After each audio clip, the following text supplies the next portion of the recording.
Have you ever felt like the world was crashing down on you and your mind started racing faster than your own thoughts? A comment you didn't expect, a mistake at work, a glance you take as an attack. And suddenly, you react without thinking, like a puppet pulled by chaos. But let me tell you something. It's not what happens on the outside that drags you down. It's what you choose on the inside that shapes your destiny. And if you don't train your mind, you'll end up a slave to your impulses. Life doesn't ask for permission. Everything can change in an instant. A phone call that turns your world upside down. A piece of news that keeps you up at night. A surprise that shatters your plan. It's right there in the middle of the shakeup where who you truly are is revealed. Marcus Aurelius put it clearly. The true strength of a man lies in staying calm in the heart of the storm. It's not luck. It's not chance. It's inner discipline. Stoicism never promised a life without obstacles, but it does offer you something far more valuable. The chance to build a calm so solid that no difficulty can steal your peace. In this video, you're going to discover Stoic tools to stay calm in any situation. And if you choose to apply them, I can promise you'll start living differently, freer, stronger, and above all, more in control of yourself. So listen closely, my friend. Because what you're about to learn might just change the way you face every day of your life.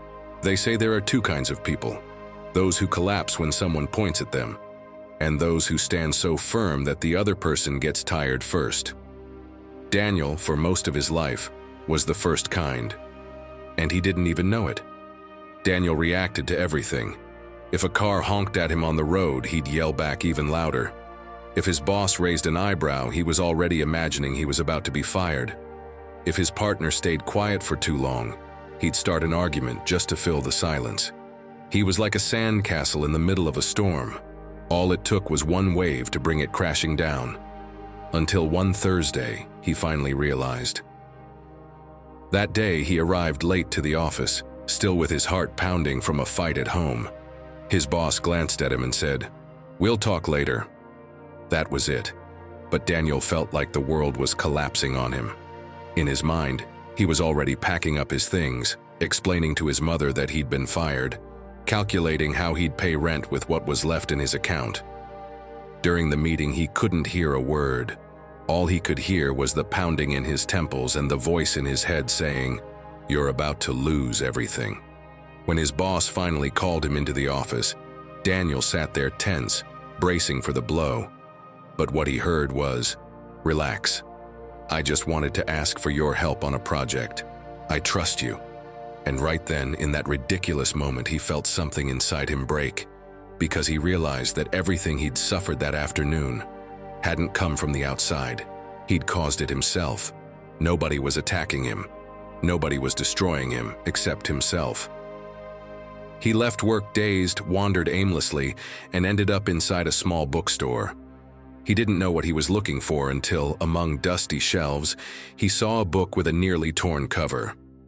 The Handbook of Life, Epictetus. He opened it at random without thinking and read, "As long as you care what others think of you, you are their slave." Daniel stood still, hands trembling, the book open as if it were a mirror. For the first time, he understood he wasn't free, that everyone who pushed him, criticized him, or ignored him was pulling his strings because he had let them into his mind. That night, he slept better than he had in years. And the next morning, when his partner threw a sarcastic comment at breakfast, he took a deep breath, smiled, and said, "Have a good day." Without venom, without letting someone else's chaos get inside him. Daniel didn't become a wise man overnight, but he understood a brutal truth. Every time you react the way they expect, you hand them the keys to your peace. Every time you choose silence and calm, you take them back. And that day, in a forgotten bookstore, Daniel stopped being a slave and began to practice the freedom Epictetus taught centuries ago. Because it doesn't matter what happens outside, if what you carry inside can no longer be touched. Now tell me something. How many times a day do you let others decide how you feel? How many times do you give your calm away to anyone who crosses your path? If that question stings a little, Subscribe and become an exclusive member to keep learning how to shield your mind and take back control of your peace. And tell me in the comments, what robs your calm the most? Or simply write, Stoic at heart. From today on, only I govern my inner world. Lesson 1. Stay steady when everything falls apart. Close your eyes for a moment and picture yourself in a frozen landscape. Silence sharp as a blade, wind slicing your skin like knives, a ship trapped in sheets of ice cracking beneath it like they're ready to swallow it whole. That's what Ernest Shackleton and his men faced in Antarctica. The ship Endurance was locked in place, unmoving, condemned to be crushed. Fear spread through the crew. Some panicked, others shut down completely. The normal reaction would have been collapse, but Shackleton chose something else: to walk among his men, to project calm, to lead by example. He didn't sell illusions or make impossible promises. He simply held the line. We're getting out of this together. And they did. What kept Shackleton going wasn't luck or superhuman strength. It was his ability to be the cliff that holds still while the waves crash. That kind of strength is exactly what the Stoics had been seeking for centuries. They knew true greatness wasn't in avoiding the storm. It was in standing tall when the storm hits.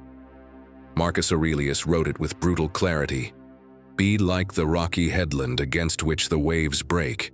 It stands firm, and the seething waters are laid to rest at its feet. That's the Stoic image, not someone cold or numb, but someone who's learned to stay whole when the world outside tries to break them. What we admire in Shackleton is the same thing the Stoics admired in virtue: the ability to govern yourself when everything else falls apart. And this is where your life comes in. You don't need to be trapped in Antarctic ice to feel like things are collapsing. All it takes is one phone call, a crisis at work, or an argument exploding at home. Suddenly, the world shakes. Everyone around you is running, shouting, unraveling. And in that moment, you have a choice: get swept up in the chaos or be the one who holds the line. The Stoics trained exactly for that. That's why they practiced negative visualization, imagining they could lose their wealth, their health, or even the people they loved. Not to suffer ahead of time, but to prepare, so that when the blow landed, it wouldn't find them unguarded. They had already rehearsed their response. Shackleton, without even realizing it, did the same. He accepted the ship was lost and focused entirely on what could still be saved: his crew's lives. Now picture a moment from everyday life. A meeting at work spirals out of control. Voices rise, blame flies, tension thickens. Most people feed the fire, get pulled into the noise, but you choose a different path. You breathe, slow down, listen more than you speak, and when you do speak, your words are clear and steady. In that moment, you become a lighthouse.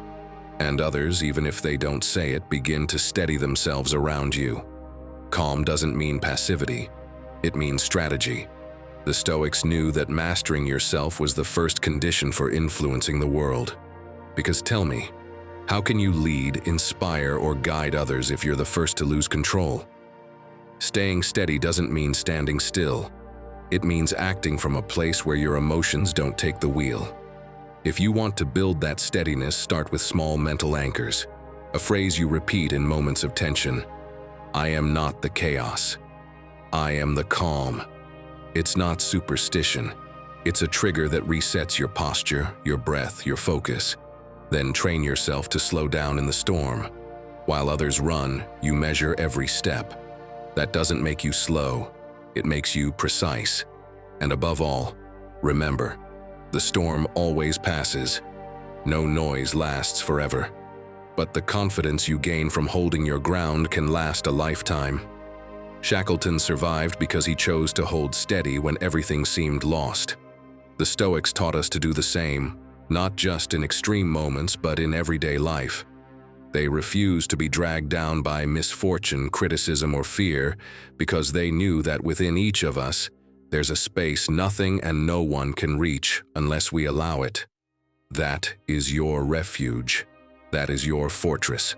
So, my friend, when the next wave of chaos comes, and it will, remember, your role is not to control the sea. It's to decide whether you'll be rock or sand. Sand scatters at the first hit, rock remains. And that choice and the choice to stay standing when everything is falling, that's what defines your true strength. Lesson 2. Be grateful to those who irritate you. Not long ago I was at the movies, settled in with my popcorn, ready to unwind. But the girl next to me wouldn't stop talking on the phone, laughing and commenting on every scene like she was in her living room. My first thought was, please, let the earth swallow her already. I felt my fingers gripping the armrest and my ears burning with anger. But when I managed to focus, I realized that girl was like a free patience coach, right there in the middle of the movie. A kind of pop quiz to see if I really had control over my mind, or if any noise could steal my calm. Now imagine you're the protagonist of this other scene. You're at a neighborhood meeting. It's already long and tense, but when it's finally your turn to speak, the typical guy who argues about everything starts interrupting you after every sentence. You feel your face heating up, your legs shaking under the table, and you've already got a sharp comeback ready to humiliate him in front of everyone. You can already picture yourself raising your voice and winning the battle with a final round of applause. But in that moment, you breathe and think, "Thanks for the practice, champ." And even though it sounds ridiculous, it feels like you've won something more important than an argument. If Marcus Aurelius were at that meeting, he would probably think, "This man is my emotional gym." Because, my friend, it's precisely in that moment when your peace is at risk that your true strength is tested. And if you think about it, the Stoics were right.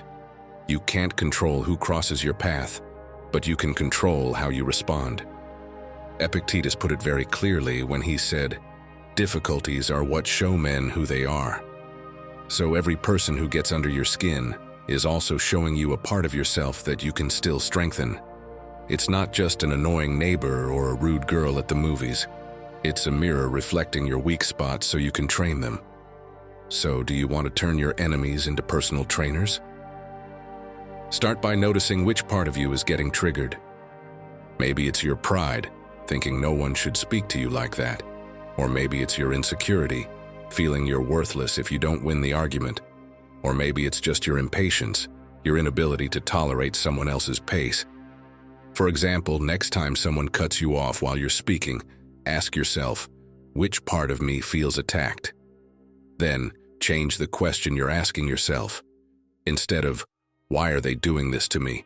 Say, what are they teaching me? The answer might surprise you. Maybe they're teaching you to listen better, to have more control over your gestures, to stop depending so much on other people's approval. And finally, practice mentally thanking them for the lesson. Even if on the outside you're just smiling through clenched teeth, inside you can repeat a little mantra to help you remember. Thanks for helping me train, or this also makes me stronger. Every annoying person is like a weight at the gym. The more you lift it, the stronger you get. And no one is going to train for you. So tell me in the comments, who's been your patience coach this week? Or simply write, "I'm grateful to those who challenge me." Lesson 3. Let go of what you're still carrying. Imagine you're walking down a long road carrying a huge backpack, but it's not filled with water, food, or anything useful. It's stuffed with stones, some small, others so heavy you can barely take a step without your back aching. The strangest part? No one made you carry that backpack, you filled it yourself, stone by stone, with grudges, bitter memories, words that hurt, betrayals you never digested. And the worst part is, even though it's tearing you apart, you keep carrying it, as if letting it go would mean losing something. But tell me, my friend, doesn't it make more sense to lose the weight that's stopping you from living in peace? Marcus Aurelius once wrote, "The one who commits an injustice is more miserable than the one who suffers it." And if he were here today, you wouldn't see him writing passive-aggressive posts on social media or spending the day obsessing over what someone did to him. I picture him receiving a betrayal, taking a deep breath and telling himself, "This is part of the game too." Was he hurt? Maybe. Broken inside? Not at all. He'd go on writing in his journal, eating dinner in silence, and bidding goodnight to the traitor with a slight nod. Because for him, holding on to resentment would be like adding rocks to the luggage before climbing into his imperial chariot. For no reason. After all, the other person had already done enough by messing up. Let me tell you something that happened to someone very close to me. His partner betrayed him. Not once, several times. At first he tried to fix things. He talked, forgave, tried again, made excuses. But nothing changed. He was betrayed again. And still, he stayed. Caught in this endless cycle of hope and disappointment. 15 years later, he still replays those arguments in his head. He goes over the messages, the gestures, the words. Sometimes, in the middle of a shower, he talks out loud as if he's still arguing with her. It's exhausting. 15 years later, and no, he doesn't have any peace. You can see it in his eyes, in his silences, in how every conversation ends up circling back to the same old story, the same wound, over and over again. And I'll be honest with you, it's tiring now. Not because he doesn't have the right to feel pain, but because he spent more than a decade trapped in something that's no longer there. And he still hasn't let it go. Irene Lopez Azor, author of 10 Obstacles That Stop You From Being Happy, calls it emotional self-kidnapping. She says that when you keep a grudge alive, the past becomes a prison. But the saddest part is, you're the one holding the key, and you still choose to stay locked in. She puts it like this: you're the jailer, no one else. No one's holding you back, no one's forcing you. You're the one repeating the story, punishing yourself with the memories, refusing to move forward. And you, my friend, do you see yourself in any of this? Do you also struggle to let go? Then listen closely, because here are 3 ideas that can help you break those invisible chains. First, accept this. You don't need an apology to let go. Forgiveness isn't a public act, it's private, it's yours. It doesn't need permission. And sometimes that apology will never come, and that's okay, because you can still choose to free yourself. Second, write a letter, not to send, just to get it out. Write what you felt, what you kept quiet, what hurt, what you never had the chance to say. Then burn it, tear it up, throw it into the sea if you want. Not because that erases the past, but because it reminds you that you decide what you continue to carry. Third, repeat this phrase whenever you feel the wound trying to reopen. I am not what they did to me. I am what I choose to let go of. Write it down, save it in your phone, keep it close on the tough days. Because if you make that phrase yours, it will change you. Remember, holding on to resentment doesn't protect you, it traps you. And only when you let go, when you truly decide to leave it behind, do you begin to walk lighter, freer, more like yourself. And if you want to reach a point where nothing and no one can steal your peace, this step is essential. Because peace isn't built with old stones. It's built with space, with air, with choice. And that choice, my friend, is yours. Lesson 4. Stand firm no matter what. The courtroom was packed. The murmur was like a swarm as Nelson Mandela walked to the center. He'd been detained for months and knew there was no way out. In the front row, his mother tried to hold back tears. In the back, the policeman stared at him as if he were already buried. The judge, with a dry voice, asked if he wanted to say anything before being sentenced. Mandela took a deep breath, raised his head and smiled, just slightly, as if none of it touched him. I have fought against white domination, and I have fought against black domination, and I am prepared to die, he said. And in that instant, the entire courtroom froze. No one dared to move. That serenity wasn't indifference. It was power. A man with a calm mind is more dangerous than 1,000 men shouting. And my friend, you don't need to be standing in front of a judge to prove it to yourself. All it takes is an ordinary day at the bank counter. The line isn't moving. Your phone is burning a hole in your pocket after half an hour, and the person in front of you starts yelling at the teller. You feel the anger like a wave that hits you and pushes you forward. Without realizing it, your hands clench into fists, your breath shortens, and a voice in your head says, Say something. Join in. Don't just stand there. A stranger, an absurd situation, and your calm no longer belongs to you. If Marcus Aurelius had been there, he probably would have smiled and said something like, "Lines also train patience and legs," because he already knew what we tend to forget. In his meditations, he wrote, "If something external disturbs you, it is not the thing itself that troubles you, but your judgment of it." What does that mean? That you choose not to move with the chaos, that you decide to stand firm even if everything around you shakes. Today, more than ever, the ability to keep your mind open and serene in the middle of conflict is one of the most valuable skills. Because when someone manages to knock you off balance, when someone else decides whether you get angry or not, it's because you've handed them control of your inner peace, and that peace is not for sale. So if you want nothing to pull you out of your center, listen to this. First, prepare yourself beforehand. Each morning, as you get dressed, remind yourself that things won't go as you expect. Quietly say, "Today I will meet impatient people, rude people, people fighting their own battles, and none of that will take away my calm." It's like sharpening your sword before the battle. Then, when the storm comes, because it will come, and you're there in the bank line with someone yelling at the teller and your heart racing, don't fight it. Stay like someone watching the rain from the window. Notice how the other person yells, how your hands sweat and breathe. Just observe without getting hooked, as if that storm belonged to someone else and you stayed dry inside. And finally, if in that line someone points at you, tries to drag you into their chaos, set boundaries calmly. You don't need to raise your voice. A brief, firm phrase is enough. "We'll continue when you've calmed down." Or simply, "I don't accept being spoken to like that."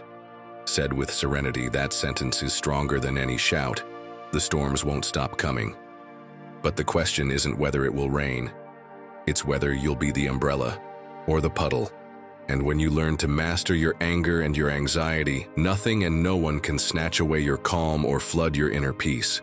Lesson 5. Why do you let others decide your worth? Years ago in Rome, a slave could be insulted constantly by his master. He might be called useless, lazy, insignificant. But there was one, Epictetus, who understood a truth that made him untouchable. No one could take away his worth unless he handed it over. They could chain his body, but they couldn't chain his mind. That was his freedom, even in slavery. And that lesson, centuries later, is just as necessary today. Let's be honest. How many times have you let a simple comment ruin your day? It doesn't even have to be a direct insult. Someone says, "You look tired," and suddenly you're convinced your energy's gone.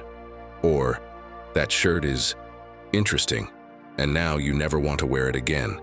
It's like people's words have a direct switch to your self-esteem. And the worst part? Most of the time, they didn't even mean it badly. The real problem is how easily we give it all away. We hand others the pen to write our own definition. And of course, if you let anyone decide who you are, you end up becoming a reflection of their judgments instead of the owner of your own voice. The Stoics spoke of inner autonomy, that kind of independence of the soul that doesn't rely on praise or criticism to stand strong. Seneca warned that those who live for external approval are like slaves changing masters every time the room changes. One day people applaud you and you think you're worthy. The next they criticize you and you feel like nothing. Is that really how you want to live? On that kind of emotional roller coaster? Here's an example. A young artist exhibits his first piece. Some people praise it, others laugh, and one even says out loud it looks like a child's drawing. The artist crumbles inside and decides never to show his work again. What really happened? It wasn't the criticism that killed his art. It was the permission he gave it to become a sentence. But someone else in his place could have said, "I like what I made, and I'm going to keep learning." That shift, refusing to hand your worth to someone else's judgment, can change an entire life. You've lived this too, in everyday moments. A joke in the office WhatsApp group, a strange look on the street, that silence after you give your opinion. Tiny things. But if you're not careful, They land like punches to your confidence. The strange thing is, the real power isn't with the person who speaks. It's with you, who decides what it all means. So how do you start training that kind of freedom? One way is to ground your day with a personal phrase that reminds you who you are before the world tries to tell you. Not empty affirmations, but intentional reminders. For example, today I walk tall because I know my worth. Say it out loud with conviction, and you'll feel the difference. It's like putting on invisible armor each morning. Also, keep track of your small wins, not the big flashy stuff, the little things. You finished that report you kept putting off. You worked out when you didn't feel like it. You were kind when you were exhausted.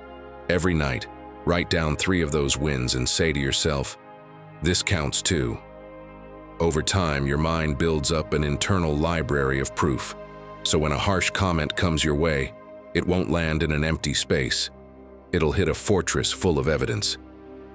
Another tool? Build what I call unshakable beliefs. Short but powerful statements that define your worth from the inside, not based on anyone else. Things like, "I can adapt." "My dignity doesn't depend on applause." "I have the tools to get through this." Write them down and review them every week. Not to convince yourself of something fake, but to remember what you've already proven. If you stick with this, there will come a day when outside opinions sound like background noise. Not because you don't listen, but because you know how to filter. Some criticism will be useful, take it in and improve. But the kind that only aims to hurt or label you, that stays outside, because your worth is no longer up for auction. It's been decided by you. And that right there is real strength. Walking through life with calm and confidence, knowing that nothing outside of you can make you feel small unless you allow it. Just like Epictetus, who, even in chains, held onto his inner freedom, you can rise each day with the unshakable truth that your worth doesn't belong to anyone else. 6th lesson. Not everything people say is about you. Have you ever had someone try to lend you a coat that wasn't your size? You put it on out of politeness, but the moment you see yourself in the mirror, you just know. It's way too big. The shoulders droop like you're a coat hanger. The sleeves cover your hands, and as you walk, it drags behind you instead of keeping you warm. It feels like you're carrying something that doesn't belong to you. And the worst part? You keep it on for a while anyway, just to avoid seeming rude. Just to not look ungrateful. That's exactly what happens with a lot of comments, criticism, or labels people throw at you. They toss them your way, and even though deep down you know they don't describe you, you wear them anyway. You stay quiet, nod along, and end up walking through life with someone else's words hanging off your shoulders like they're true. Picture this. You're walking down the street and someone yells, "Hey, thief!" You didn't steal anything, but you still turn around, on instinct. Why? Because we react as if everything is directed at us, as if every word, every opinion, every look from someone else is a judgment on who we are. And that's the mistake. Most of the time, it's not about you, it's about them. And what if I told you there's a name for that? It's called the emotional mirror effect. Psychologist and author Maria Esclipez explains it beautifully.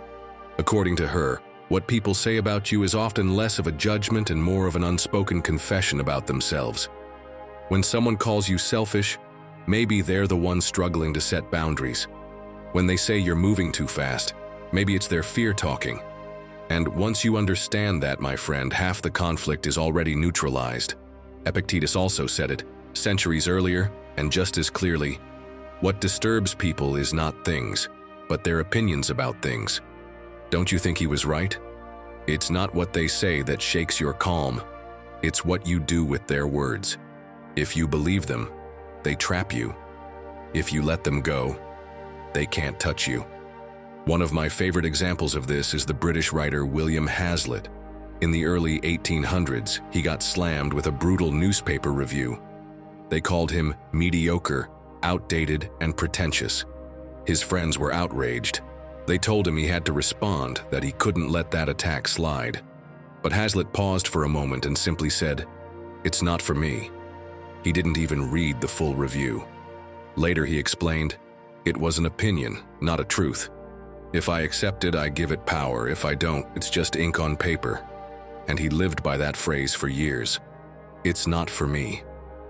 A simple phrase, sure, but incredibly powerful. You might be wondering how you're supposed to ignore all those comments and opinions, how you're supposed to stay calm when everything in you wants to respond. But take it easy, my friend. It's not as hard as it seems. Here's something that works. It might sound a little out there, but imagine you're wearing an invisible shield. You can't see it, but it's there. And whenever someone throws a comment at you that doesn't belong to you, you picture it bouncing off, like the words hit the shield and fall to the ground, never touching you. At first, it might seem silly, but with practice, it changes your whole day. Really, it works. And here's another trick you can try starting now. When someone says something that stings, don't respond right away. First, respond to yourself. Ask, is this about me or about them? Most of the time, if you're honest, you'll see that the criticism has nothing to do with you. And that's when you get free. Because if you don't believe it, it can't affect you, and that's real power. Learning to tell the difference between what belongs to you and what you can let go of. Because when you do that, you stop reacting to every little thing. You stop carrying labels that aren't yours. You stop losing your balance over someone else's projections. And just like that, my friend, you'll never lose your calm again. Because you're no longer wearing a coat that doesn't fit, just the one you chose, the one that fits you, the one that protects you without weighing you down. Lesson 7. The mind trains too. Picture this. In Rome, gladiators spent endless hours preparing their bodies, swords, shields, running under the scorching sun. Every muscle trained to endure blows, cuts, and exhaustion. A single mistake could cost them their life. But there was another battle, one that wasn't fought with a blade, but in silence. The battle of the mind. The Stoics understood this well. You could have the strongest body in the world and still fall apart if you hadn't learned to master your thoughts. Because when fear showed up before a fight, when the crowd roared, when the blood started to flow, it wasn't your muscles that decided your fate. It was your inner strength. And the Stoics warned about this too. What's the use of a strong body if the mind is weak? In the end, when life throws its punches, it's not your biceps that determine your path. It's your ability to stay calm under pressure. Now tell me, doesn't something similar happen to you today? You spend time watching your diet, stretching, maybe even hitting the gym consistently. But when an unexpected problem shows up, when you get bad news, when someone pushes your buttons, where's all that control? Your mind, the one you haven't trained with the same discipline, collapses like a sandcastle at the first wave. Picture this. Someone trains for months to run a marathon. They train daily, eat right, time their runs. But halfway through the race, an unexpected pain hits, and their mind starts whispering, "You can't keep going. Just quit. What's the point?" The body still has strength, but the untrained mind becomes the worst enemy. And it's the same for you. You can be healthy, strong, with all the right conditions around you. But if your mind hasn't been worked on, the first blow from life knocks you flat. Your mind, my friend, is like a wild young horse. It's powerful, but if you don't learn how to guide it, it'll drag you down any path, even into the abyss. It'll charge at every distraction, every fear, every useless thought. And when you try to pull back, it might be too late. But if you train it, little by little, with patience, that same wild force becomes your greatest ally, capable of carrying you further than you ever imagined. Let me give you another everyday scene. You sit down to meditate for 5 minutes. You close your eyes. After 30 seconds, your brain is already listing emails, groceries, awkward conversations. You get frustrated and think, "I'm no good at this." But you try again the next day. You manage to stay with your breath for 40 seconds. A week later, you complete the full 5 minutes. And one day, without even realizing it, someone interrupts you harshly and you don't react the same. You breathe, think, respond better. That's the invisible result of mental training. Epictetus put it simply: nothing great is created suddenly. Mental strength isn't something you're born with. It's daily practice, just like lifting weights. You don't start with 100 kilos, you start with consistency and small reps that add up to real strength. Today, science has a name for this: neuroplasticity. It means your brain literally reshapes based on what you repeat. Stanford neuroscientist Andrew Huberman explains it this way: every time you practice a mental habit, even for a few minutes, you're rewiring your nervous system to respond differently next time. It's not magic, it's biology. And here's the best part: you don't need endless hours. You just need small, consistent practices. Start your day by reading 2 pages of an inspiring book instead of opening social media. 2 pages might seem like nothing, but it's a signal to your mind. We start the day by feeding, not draining ourselves. Another simple practice: every morning, write down how you feel and what you learned yesterday. It's not a teenager's diary. It's a mental lab. That's where you detect what steals your calm, what strengthens it, and how to adjust. Writing gives shape to your thoughts instead of letting them stay as vague noise. You can also transform your nights. Instead of wasting an hour scrolling, listen to a podcast that makes you reflect, or play a breathing audio. It might feel like nothing at first, but that gesture improves your sleep and gives you more clarity the next day. Mental training has a powerful effect on your confidence, because the next time life hits you, you'll know you have tools, that your mind has already practiced holding the line in small moments, and now it's ready for the big ones. Just like an athlete trusts their training, you'll trust your mind, because you've prepared it. Lesson 8. Let everyone follow their own path. Have you ever watched how a butterfly tries to get out of its cocoon? It looks weak, moves slowly, struggles to make space, and you feel like helping it, tearing the cocoon with your fingers so it can get out faster. But if you do, you destroy it. Because that struggle is exactly what strengthens its wings. My friend, the same happens with people. Everyone needs their own time to unfold their wings, and sometimes what does the most harm is not staying quiet, but sticking your hands in where you shouldn't with impatience and rush disguised as help. Put yourself in this situation.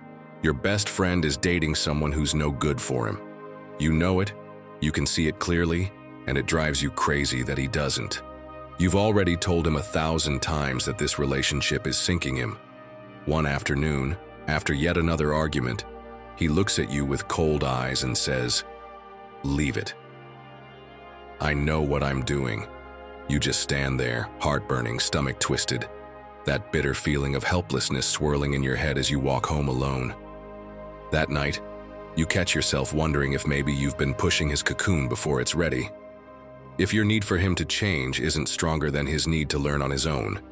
And if you think about it, Marcus Aurelius already said it: accept the things to which fate binds you and love the people whom fate brings you, but do so with all your heart. He wasn't just talking about accepting the world when it suits us, but also about accepting the processes of others, even when they drive us mad. In his life, it said he had to endure stubborn generals and advisors who made bad decisions over and over. And instead of yelling or forcing them, he chose patience, example, presence. Because he understood that calm is not about resignation, it's about choosing not to be dragged by anyone else's haste. Jay Acunzo, creator of the podcast Unthinkable, puts it brilliantly. True influence happens when the other person feels respected, not pressured. Pressure creates resistance. Respect opens space for someone to listen. It's like watering a seed. You can pour water on it, but you can't pull on the stem to make it grow faster.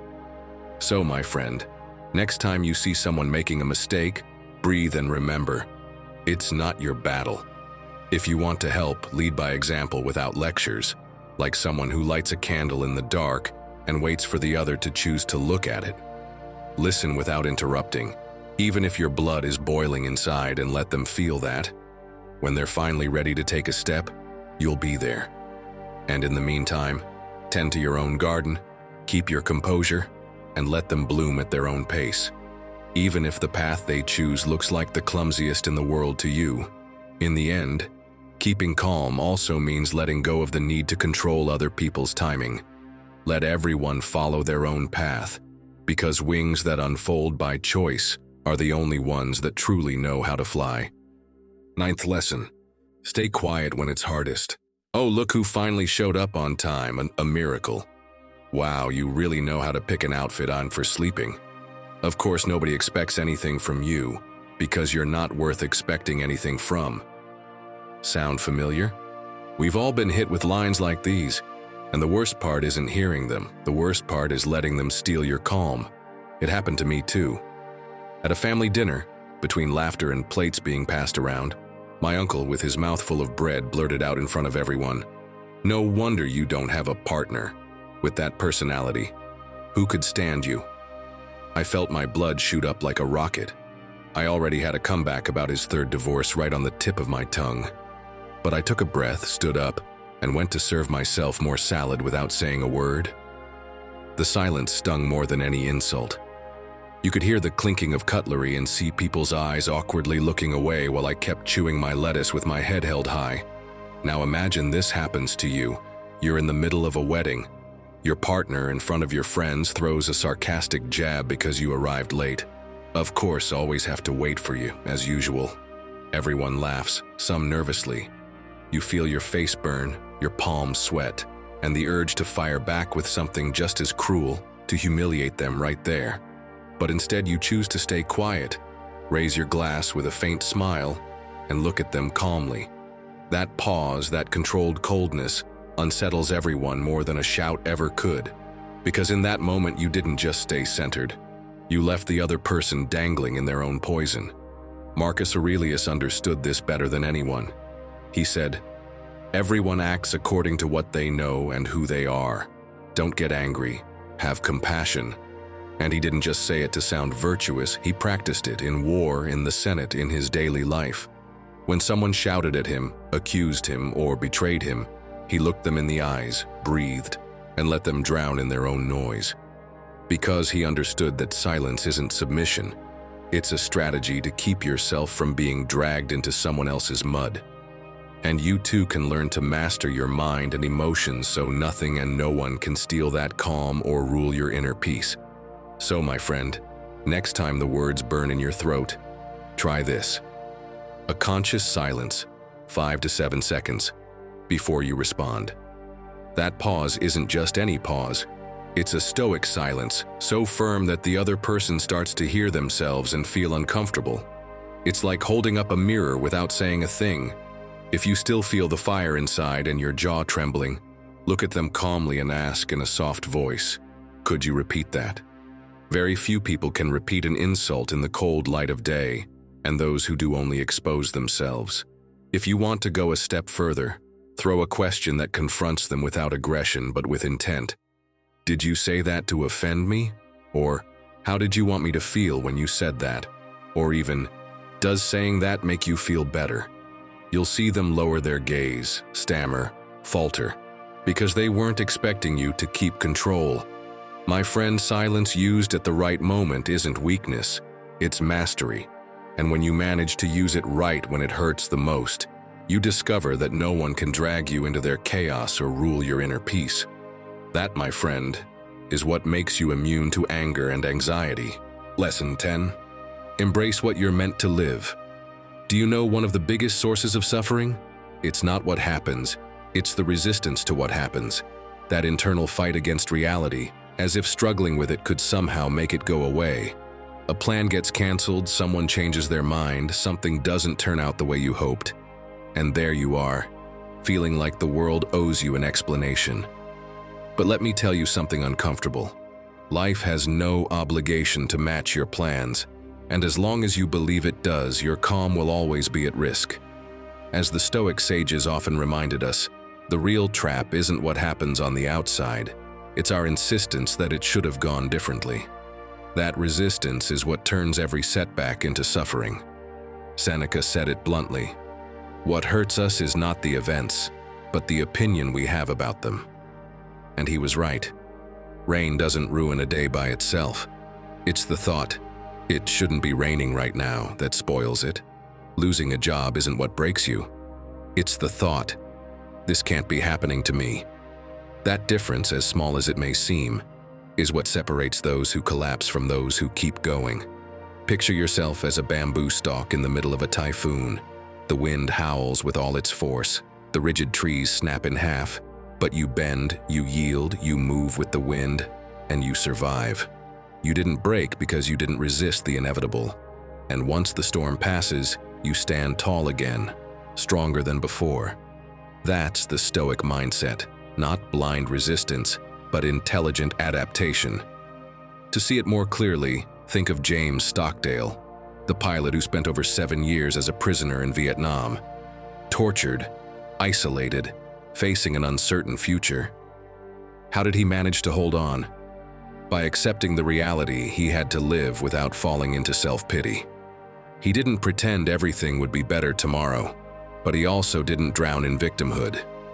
He focused on what was in his power and let go of the rest. That inner decision is what saved him. And what does this have to do with you? Whether you work in an office, study, or are just trying to make ends meet. Everything.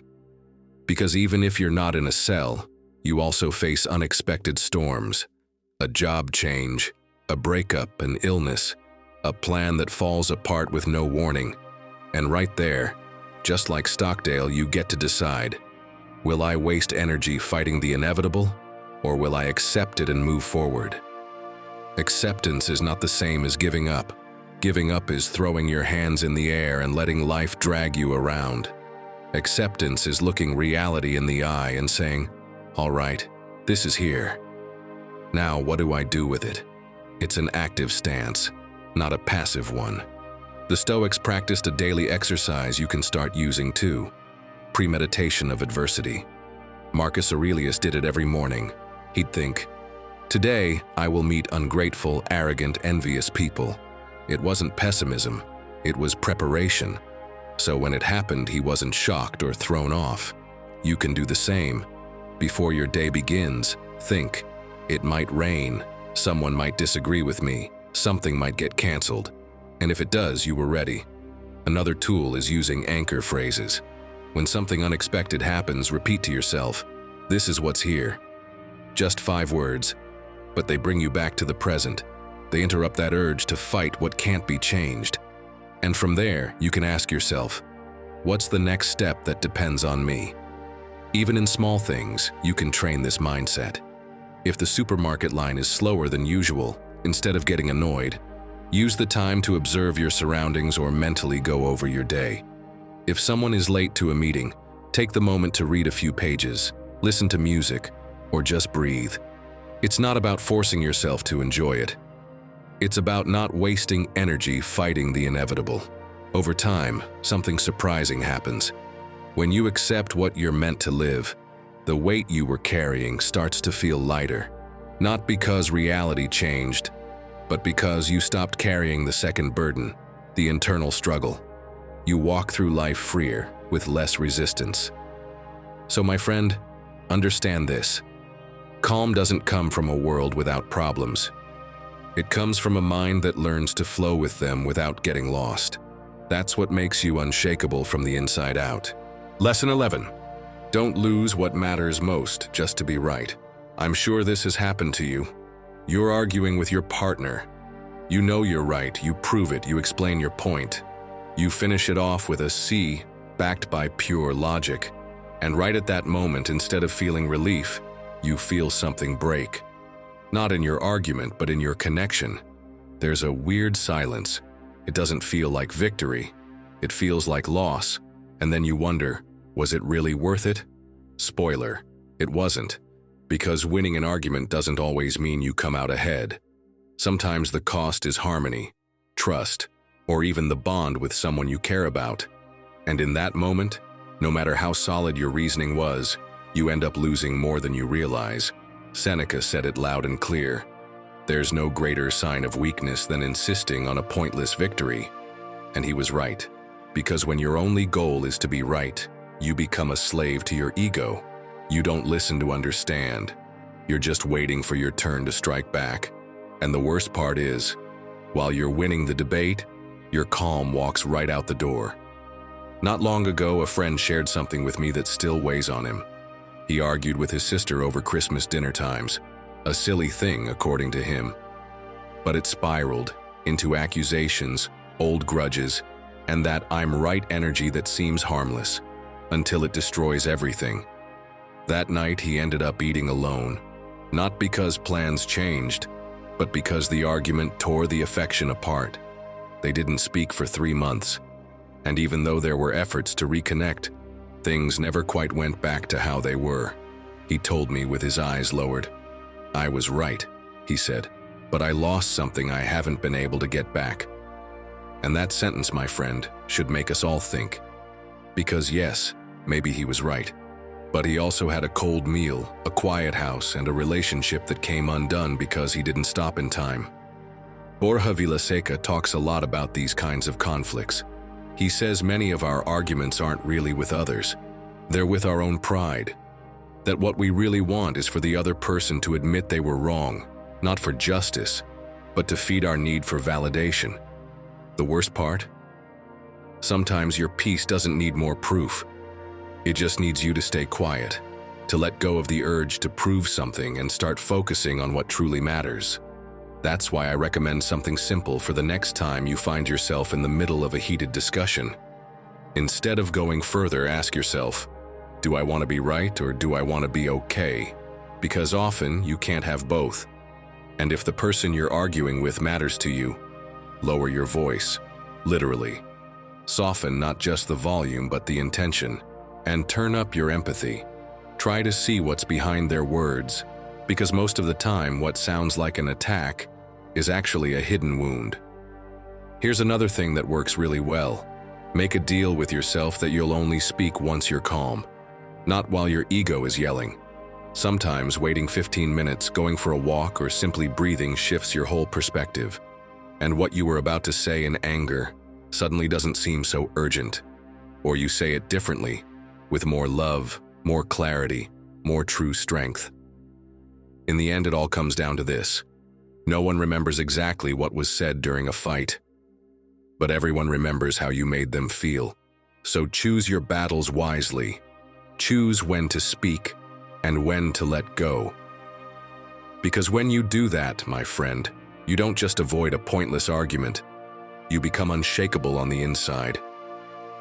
You'll never again lose your calm trying to prove you're right. Because what truly matters isn't something you force. It's something you protect, something you nurture, something you build. And when you finally get that, your life changes. Because you stop winning with words and start winning with wisdom. Lesson 12. Are you trying to control what will never be in your hands? Let me paint you a scene you might know all too well. You wake up in the morning with everything ready.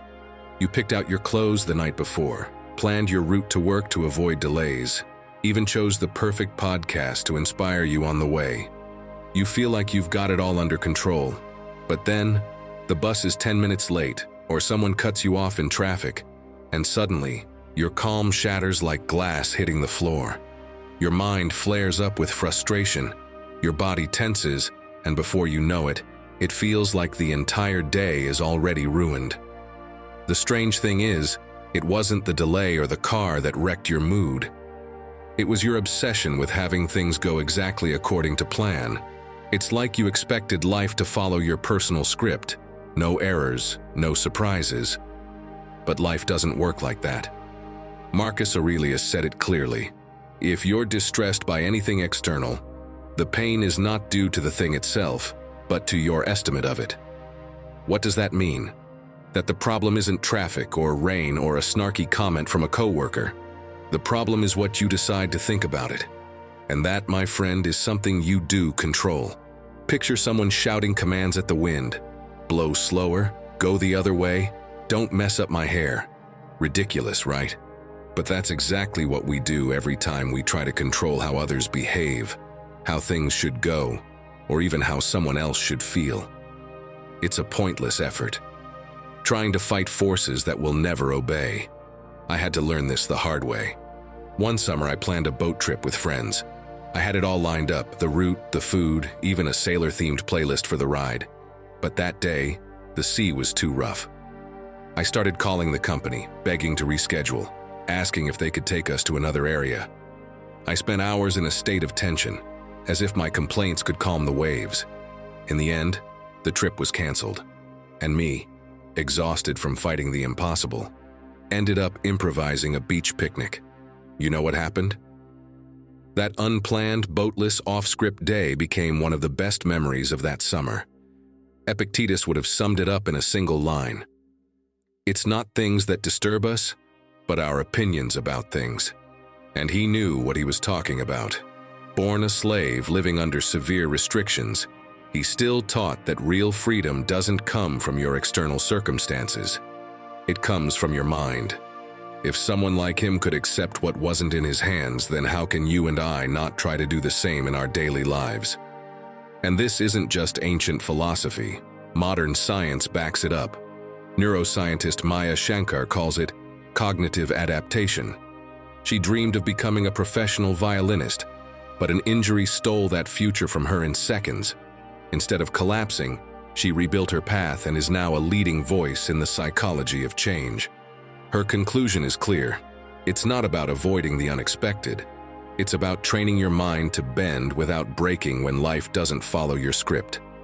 The mistake is thinking only big tragedies test your calm. The truth is, you can train this muscle in the smallest things. The bus doesn't come, and instead of cursing, you choose to walk a few extra blocks. A plan with friends falls through, and rather than stew in disappointment, you turn the night into time for yourself. Your boss moves up a deadline, and even though it's annoying, you reorganize and keep going. Every time you do this, you're telling your mind, I'm in charge, not the circumstances. Here's a simple practice that can help. Every night, write down a list with 2 columns. One for what was in your control, and one for what never was. You'll be surprised by how much energy goes into the second column. That kind of clarity slowly teaches you to let go. Another powerful tool?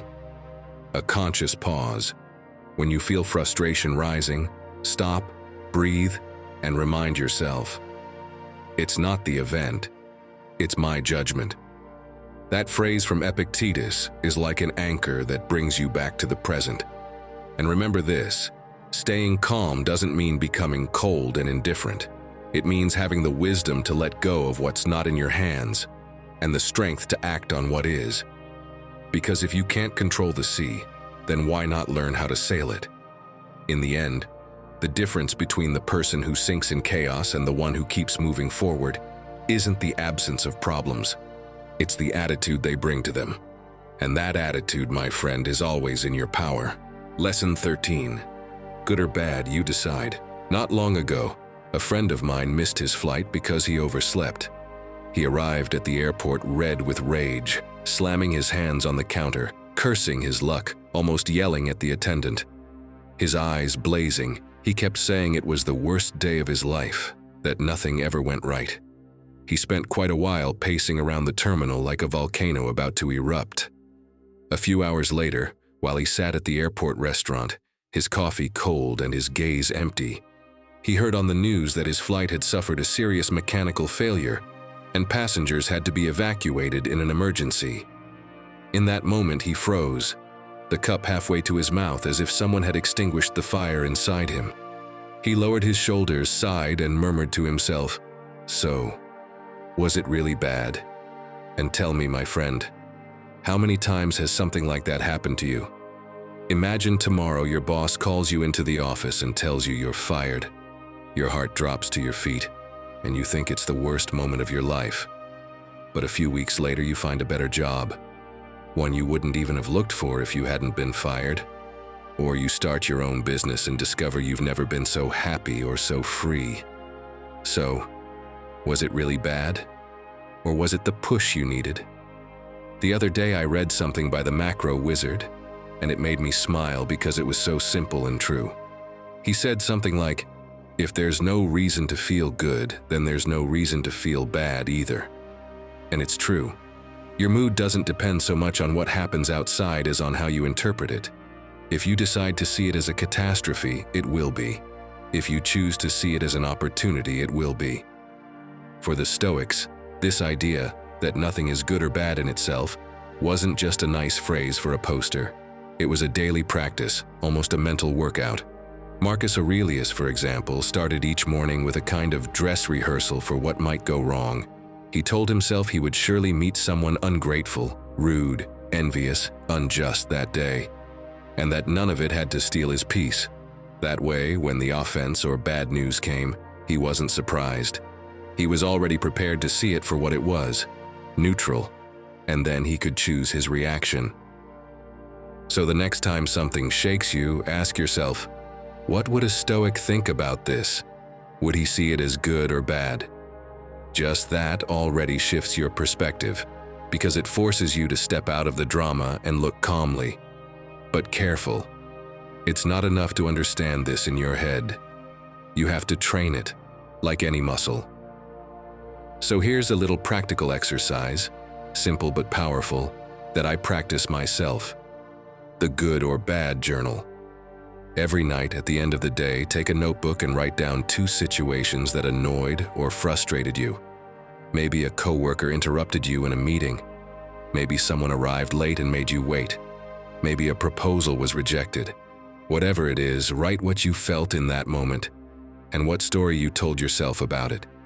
Then, in the next column, write what possible lesson or benefit that situation might be hiding, no matter how small. Maybe the interruption forced you to explain yourself more clearly. Maybe the wait gave you 5 minutes of quiet you wouldn't have had. Maybe the rejection saved you from a commitment that wasn't right for you. And don't get frustrated if at first you don't see anything positive. As Marcus Aurelius said, loss is nothing but change, and change is nature's delight.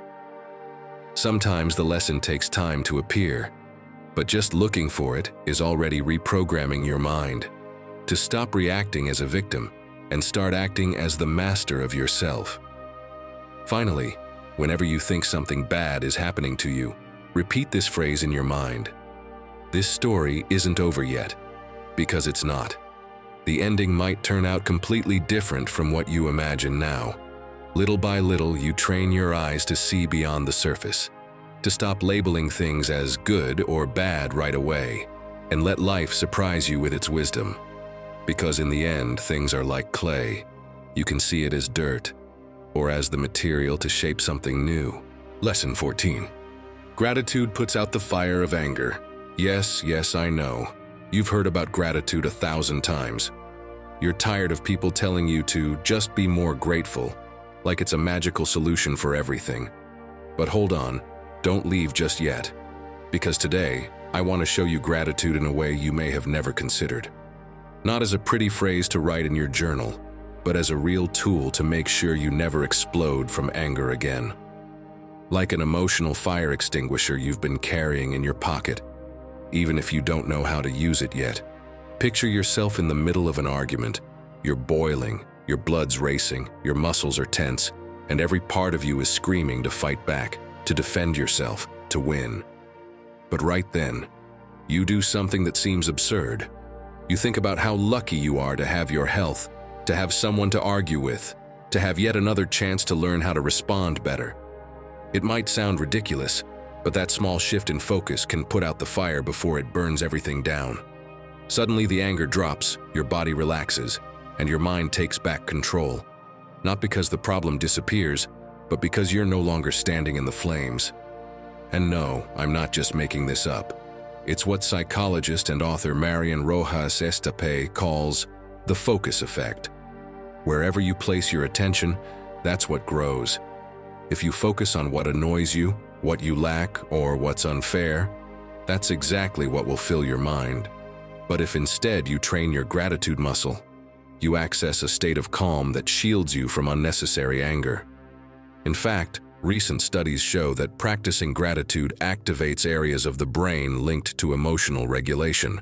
It's not just a nice gesture, it's emotional science. And of course, it's also pure Stoic philosophy. Marcus Aurelius wrote it with clarity that still resonates today. When you arise in the morning, think of what a privilege it is to be alive, to think, to enjoy, to love. For the Stoics, gratitude wasn't about settling. It was armor, a kind of invisible shield that helped them stay grounded when the world around them tried to throw them off balance. So if you're wondering how to apply this to your life, here are a few ideas. First, start your day with a simple phrase of gratitude, even if you slept badly or have a mountain of problems waiting. Something like, "Thank you for the chance to start again." That one sentence already shifts your energy. Then, when something irritates you, pause and search for even the tiniest reason to be grateful. It doesn't have to be deep. It can be, "This is teaching me something," or "Thanks for reminding me what I still need to work on."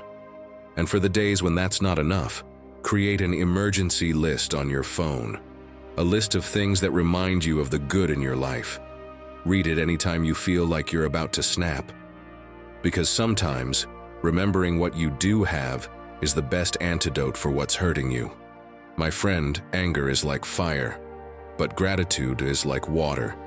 And if you learn to always keep a glass nearby, you'll never have to burn from the inside again. That will be your true control. That will be your new calm. Lesson 15. Calm, the superpower almost no one trains. Let me ask you something directly. How many times have you lost your calm over something silly? Someone cuts in line at the supermarket, a message arrives without an emoji, and you immediately assume there's bad intent. A comment at home about some tiny detail, and you act like you've just been disrespected. You know it, because we've all done it. And right after you explode, reality hits you. Did I really get that worked up over this? That bitter realization that it wasn't the world dragging you down. It was you who didn't know how to hold your ground. The Stoics knew that calm was the true measure of strength. Marcus Aurelius, surrounded by war and betrayal, wrote, "A man's true power is keeping his serenity in the heart of the storm." He wasn't writing from a quiet office. He was in military camps, where any day could be his last. And still, he found that refuge within himself, a space no army, no illness could ever touch. That same calm he practiced is the one almost no one trains today. My friend, picture your mind as a walled city. If the gates are wide open, any noise, any provocation, any comment can come in and wreck everything. But if you have guards at the door, if you learn to choose what you let in and what you don't, then your inner world stays in order, even if there's shouting and chaos outside. That invisible wall, that's calm. Think about your day-to-day. You're in the car, someone cuts you off, and in seconds your heart's pounding like you're under mortal threat. Or someone sends you a short message, no thank you, no emoji, and your mind fills in the tone, the face, the entire story. At home, someone leaves the towel in the wrong place and you react like it's a personal offense. The strange part is, you realize it after you've already snapped. And then comes the question, why did I lose my calm over something so small? The answer's uncomfortable, because you haven't learned to treat your calm like your most valuable treasure. We all talk about taking care of the body, making money, protecting our health, but hardly anyone talks about protecting their calm, when in reality, it's the foundation of everything else. Epictetus used to say that no one can hurt you without your permission, and he was right. What really wounds us isn't the other person's gesture, it's the door we open when we let their poison in. Calm is the key that decides what comes in and what stays out. So how do you train this superpower? Start with the everyday stuff. The next time you feel anger rising, don't act right away. Take a short pause, even just a few seconds, and ask yourself, what do I gain by reacting now? That one question breaks the impulse chain. Another helpful practice is to use your breath as an ally. 3 deep breaths before responding are often enough to bring your mind back to clarity. You can also prepare your ground before the storm hits. Many Stoics practice negative visualization, imagining that something might go wrong so they wouldn't be caught off guard when it did. You can apply this in small ways. Got an important meeting? Think, someone might interrupt me, someone might disagree, and when it happens, instead of getting flustered, you'll recognize it. I expected this. I'm ready. There's another way to train your calm during peaceful times. Set aside a few minutes a day for slow activities. Walk without rushing. Drink a coffee without your phone. Listen to soft music without doing anything else. That's not wasted time. It's strengthening the invisible muscle that will later hold your mind steady when chaos shows up. Calm isn't coldness or indifference. It's choosing the place you want to act from. When you manage to keep it, you don't just trust yourself more, you also inspire others. You become that person who, even when everything is falling apart, still radiates stability. So remember, reacting fast is easy. Anyone can do it. But responding calmly when the world is pushing you to lose it, that's what makes you truly strong. Now I want to hear from you. What everyday situation tests your calm the most? Share it in the comments. Your story might just help someone else see themselves more clearly too. And if you don't know what to write, leave this as your personal declaration. My calm is my true strength. Lesson 16. Your body warns you before you explode. Let me tell you Carla's story. On the surface, everything seemed fine. Hardworking, polite, always smiling. But on the inside, it was a different story. Her family constantly bombarded her with comments. They never let her be. Her mother would say things like, "With that attitude, no wonder you're alone," or "You're really letting yourself go, sweetie." Her brother never missed a beat. "Again with your traumas? Relax, you take everything too seriously." And Carla said nothing, not a word. She swallowed it all. Because I have to put up with it, period. That's what she believed. Because she didn't want to argue. Because she'd been taught that speaking up caused problems and staying quiet was maturity. But each silence was another knot tightening in her body. Her neck felt like it was being pulled down by an invisible rope. Her shoulders crept up like she was trying to hide inside herself. And her jaw clenched like she was chewing on anger every single day. Until one day, out of nowhere, she couldn't stand up straight. Just like that. No fall, no injury. It was her body saying, "Enough." Because even though she wasn't shouting, her body had been screaming for years. Carla would have done well to hear something Marcus Aurelius once said, "Be the guardian of your body as you are of your soul." Because for the Stoics, you can't control your mind if you don't know what's going on in your body. That tension you feel, that knot in your stomach, that clenched jaw, they're not there by chance. They're warning signs. Self-control doesn't begin when you're already yelling.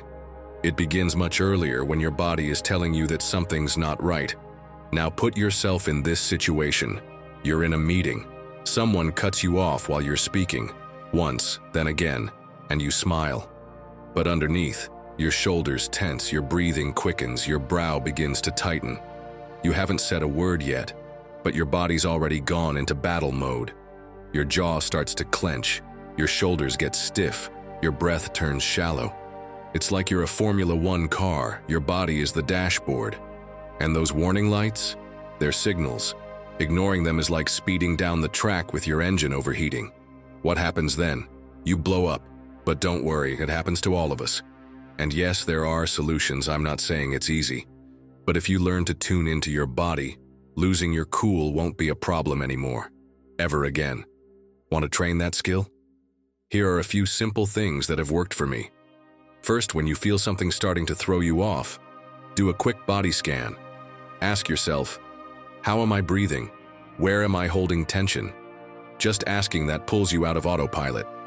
Next, create an anchor gesture. For example, if you notice your fists clenching, open them, move your fingers, relax them on purpose. It's a small signal that tells your body, we're safe. And finally, train your calm before you need it. During the day, take 30-second pauses to simply breathe deeply. Do it while the microwave runs, while you're in line at the store, wherever. Don't wait until you're about to snap to start calming down. Your body is an emotional radar. If you learn to listen to it, you'll be able to stop many storms before they ever reach your mind. And over time, you'll start to notice that you react less and respond better. Because when you connect with what you're feeling in your body, you stop living in reaction and start living in real calm. Has your body ever warned you before you lost control? Tell us in the comments, because sometimes just recognizing it is the first step to healing it. 17th lesson. Turn the blows into fuel. Seneca once wrote a line that cuts like a knife. Difficulties strengthen the mind as labor strengthens the body. And he knew exactly what he was talking about. Just like a muscle needs resistance to grow, the mind needs challenges to become stronger. The problem is, instead of using those challenges as training, we often experience setbacks as personal curses, and that's where we lose our calm and our confidence. Picture yourself in the ocean. One wave after another keeps pushing you back. At first, you fight, you kick, you exhaust yourself. But then comes the moment you figure out the trick. If you move with the waves, each one stops dragging you down and starts carrying you forward. Without realizing it, you're closer to the shore. Life works the same way. A blow can be the wave that drowns you, or the one that propels you forward. It all depends on your attitude. Maybe this sounds too nice in theory, but let me ask you, haven't you already gone through something that hurt like hell at the time, but later made you stronger? That breakup that forced you to get to know yourself better. That job loss that opened a path you never would have considered. That illness that taught you to appreciate what you used to take for granted. It wasn't pleasant, it wasn't easy, but in the end, it became fuel. Let me share a scene with you. A friend of mine, Daniel, spent months working on a massive project, days without rest, late nights at his computer. All his energy went into it. And just 1 week before the launch, the client canceled it. Goodbye to the money, goodbye to the recognition, and worst of all, that crushing feeling of having lost everything. For days, he was down. But one day, he decided to learn a digital tool he hadn't mastered. He started with small freelance jobs. One of those clients recommended him. That led to a chain of opportunities he never could have imagined. The blow hurt, but it also became the engine of his reinvention. The Stoics would see it clearly. It's not the blow that shapes your future, it's what you do afterward. Marcus Aurelius said, "The impediment to action advances action. What stands in the way becomes the way." In other words, what looks like an obstacle can become the very road that takes you further. So how can you apply this without waiting for some huge life tragedy? Start by changing the question. When something goes wrong, instead of asking, "Why me?" ask, "What can I learn from this?" Maybe the answer won't come right away, but that shift alone moves you from victim to leader of your own story. Another powerful practice is turning anger into motion. If a plan falls apart, write down one small action you can take, and do it today. It doesn't have to be huge. Read a few pages from a book, send one email, test a new strategy. The goal isn't to fix everything. It's to restore the feeling that you're still in motion. That tiny step is what turns the wound into fuel. And don't forget to recognize every bit of progress, no matter how small. You got out of bed when you didn't want to. You stuck to a basic routine. You resisted the urge to explode. That's already a win. Celebrating those moments builds your confidence and reinforces your calm. Little by little, you create the belief that you can walk through any storm. On your darkest days, when you feel like the blow has knocked you flat, remember this. From the ground, you can see perspectives you'd never notice standing up. Some of life's greatest discoveries are born right there, in the middle of the fall. The Stoic prisoners of history knew this. Modern stories confirm it, and you can prove it to yourself if you choose to look at things from a new angle. Next time life hits you, breathe. Remind yourself that every blow is a disguised opportunity. Then take one small step forward. That's how you turn pain into fuel and make your calm unbreakable. Now tell me, what recent blow could you turn into fuel? Let me know in the comments. And if you want to leave your Stoic mark today, write, "Today I turn my blows into fuel," because those who know how to use adversity as fuel, my friend, never stay down for long. Lesson number 18.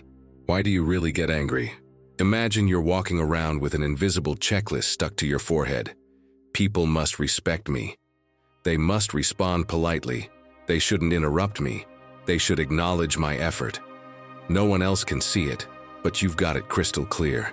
And every time someone fails to meet one of those expectations, boom, your blood starts to boil. But here's the interesting part. That list, you made it. No one signed it, and yet you live by it, measuring the whole world against it. It bothers you when people don't greet you the way you expected. It gets under your skin that your partner doesn't have the same eye for detail as you. It frustrates you that your boss doesn't recognize how hard you're working. But if you really think about it, you're not getting angry because of what happened. You're angry because what you wanted to happen didn't. And that changes everything. Epictetus said it better than anyone. What upsets people is not things themselves, but their judgments about those things. What did he mean? That you don't get angry because someone was late, or because they spoke harshly. You get angry because you believed they shouldn't have done that, because you had another script in mind, and reality didn't follow it. That simple. That brutal. Put yourself in this situation. You're at the office and find out an important decision was made without you. Your first reaction is, they don't value me, they don't respect me. But if you take a closer look, did anyone actually say that? Or are you interpreting it that way because you expected to always be included? What if it wasn't personal? What if in that moment it just didn't fit? So if something like that happens, what can you do? First, when you feel that anger rising in your chest, stop for a second. Don't react. Don't make a face. Just ask yourself, what was I expecting that didn't happen? That small moment of awareness can save you from a pointless reaction. Second, switch your external expectations for internal ones. Instead of saying, I expect people to treat me well, say, I expect myself to respond calmly, no matter what happens. Because the first doesn't depend on you. The second one does. Third, open a note on your phone and write down your main shoulds. Things like, they should recognize my effort. They should understand me without me having to explain. And next to each one, write, no one's obligated to do this but me. You'll be surprised how much of your frustration comes from demanding things you haven't even asked for. Do you know why I suggest this exercise? Because according to psychologist Patricia Ramirez, one of the biggest sources of frustration is the tyranny of the should. That belief that people and situations have to be exactly how you expect, that people should act how any reasonable person would, that things should go as planned. But spoiler alert, no one's going to follow your script. And the sooner you accept that, the sooner you'll stop losing your calm over nonsense. And the most important part, don't confuse setting standards with needing control. You can set boundaries without needing the world to behave the way you dreamed. You can stand firm without losing your peace. So what if, instead of expecting so much from others, you started expecting more from yourself? Because what really makes you angry isn't what others do. It's forgetting that the control is in your hands. And that, my friend, is good news. Because once you remember that, once you train it, once you live it, no one can steal your calm ever again. Lesson 19. No one rules over your peace. Why do you keep giving away your peace like it's a glass of water at a party? Every time someone provokes you and you explode, you're letting them rule you. And the worst part is you don't even realize it. It seems all it takes is a dirty look or a spiteful comment for you to become someone else's puppet. Picture this. You're in line at the supermarket after a horrible day. Your head is full of worries, your neck is tight, and all you want is to get home. Suddenly, a stranger bumps you with their cart and snaps, "Can you hurry up?" Inside, you feel something crack. You feel your blood boil, and 1,000 cutting replies rush through your mind. You're just about to unload everything you've been holding back all day. But in that moment, it becomes clear. If you do it, if you fall into the trap, that person just became your master for a whole minute. Do they really deserve that kind of power over you? You're not the first this has happened to.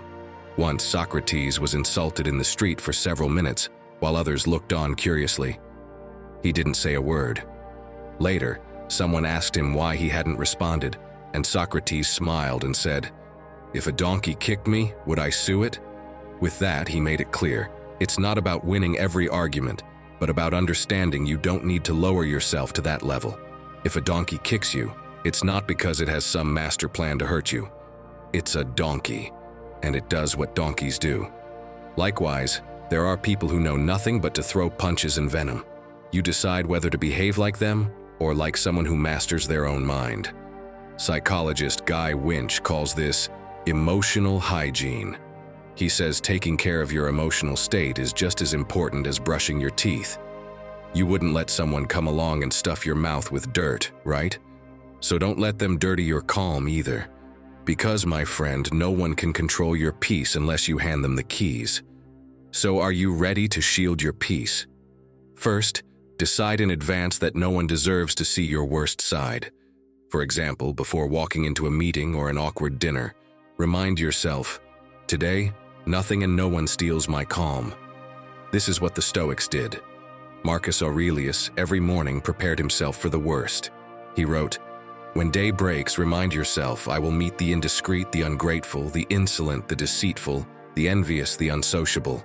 All this happens because they are ignorant of good and evil." You see, he wasn't surprised when people misbehaved. He already expected it. Then, when someone tries to ruin your day, imagine their words are bubbles. You hear them, they may even grab your attention for a second, but they pop as soon as they reach you and leave no trace. Don't hold on to them. Don't collect them. And finally, if for some reason you lose control and react badly, don't beat yourself up. Forgive yourself quickly and return to your center. Like the sea after a storm, your peace can always return, as long as you stop feeding the waves. Tell me in the comments, what's the situation where it's been hardest for you to keep your calm? And if you'd rather sum it all up in one phrase to remind yourself every day, write, Stoic at heart. Because every time you choose not to react and stay centered, my friend, you prove that no one rules over your peace. Lesson 20. Surround yourself with people who make you stronger. Imagine this. Every person you spend time with is like a different kind of weather. With some, it's spring. You feel light. Everything blossoms. Ideas flow. With others, it's a storm. You leave drenched in complaints, doubts, and harmless comments that soak all the way to your bones.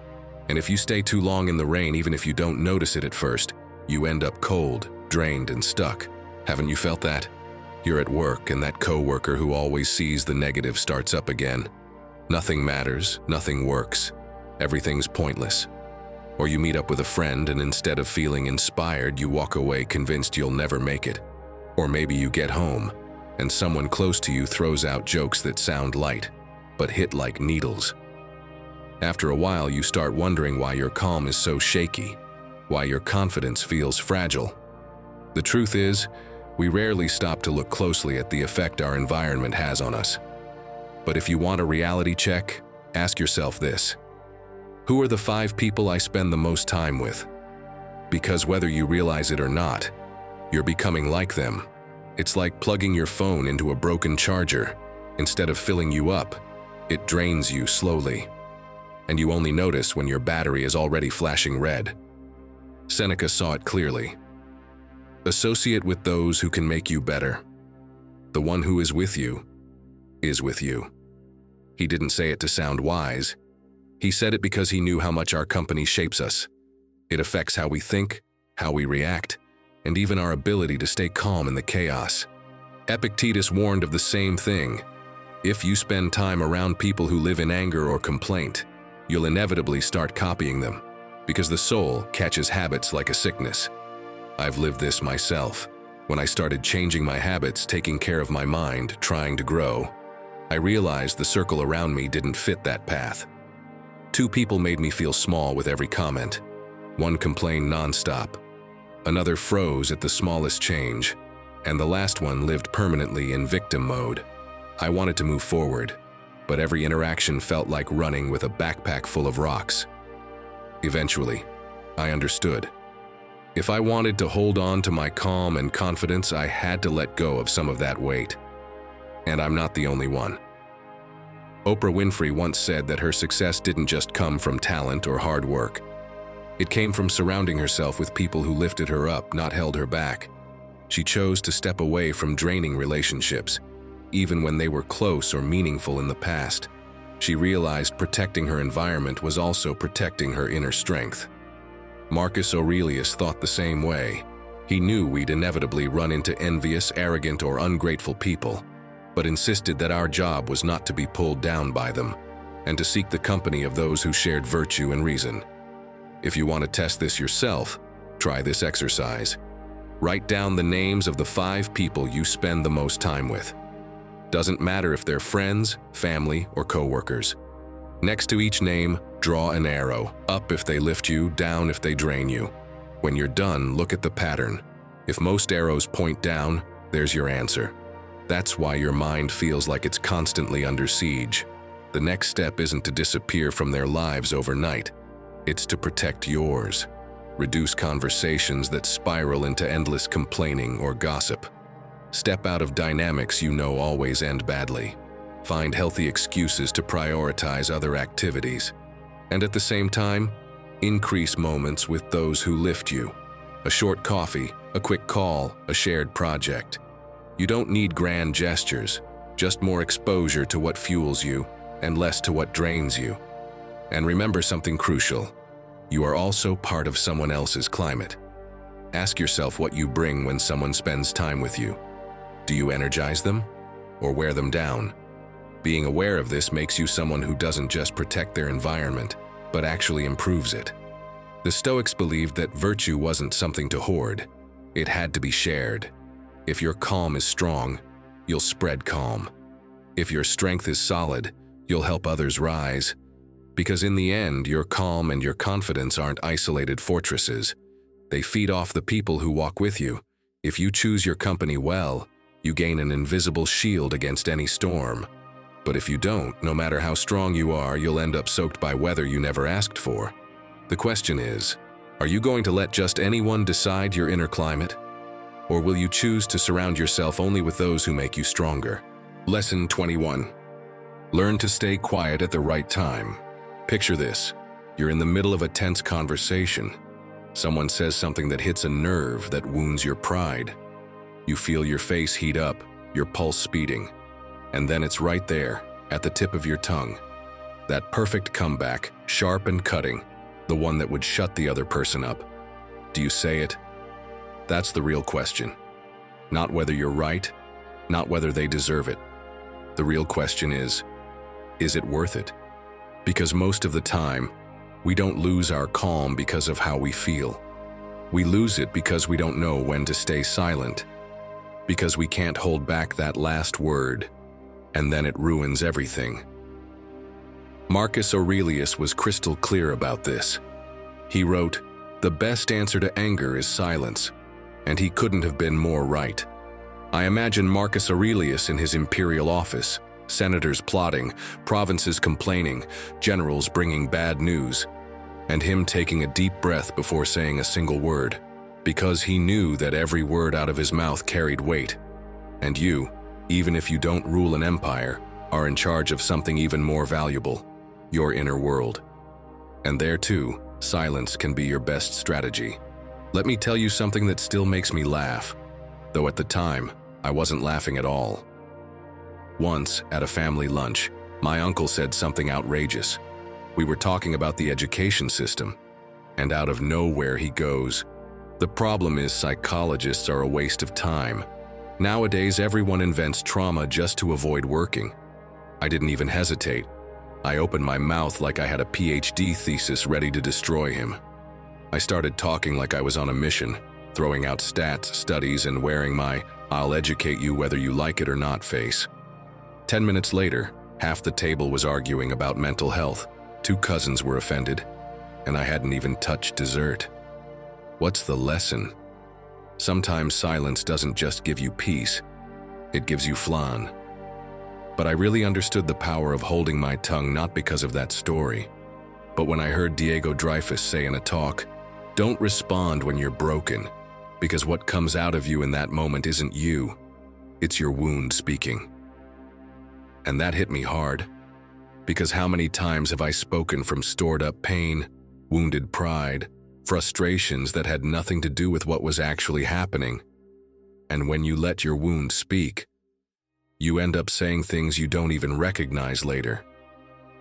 That's why I'm going to challenge you. Next time you feel the urge to speak out of anger, count to 10 in your head. And if that's too easy, try it in another language. Spanish, French, whatever's harder for you. By the time you get to 7, you'll be so focused on pronouncing it right, you'll probably forget what you were going to say. Another trick: before answering, ask yourself 3 questions. Is what I'm about to say useful? Is it kind? Is it necessary? If it doesn't check at least 2 of those boxes, keep your power. Because staying quiet at the right time is also a form of wisdom. And you know what's best? When you train this kind of self-control, your whole life changes. Not just because you avoid conflict, but because you reclaim your center. You're no longer dragged around by every little provocation. You no longer give your energy away to any passing comment. And in a world that lives in constant reaction, that's a superpower. Truly, it's what allows you to never lose your calm with anything or anyone again. As the proverb says, whoever masters their tongue masters their soul. Because sometimes, silence is the wisest choice you can make to protect your peace. And you, my friend, have you ever been in a situation where you said something you later regretted? Tell us in the comments what happened and what you're going to do next time to stay calm. Because this community isn't here to judge you, it's here to understand you. And above all, to support you on this journey to becoming the master of yourself. That's the strength we're building here. Together. Lesson 22. Be careful who you let into your mind. My friend, if your mind is like your phone, as we said earlier, then your attention is like your Wi-Fi password. And if you give it to everyone, anyone can connect and sneak straight into your mental peace. The problem is, not everyone comes to help you recharge.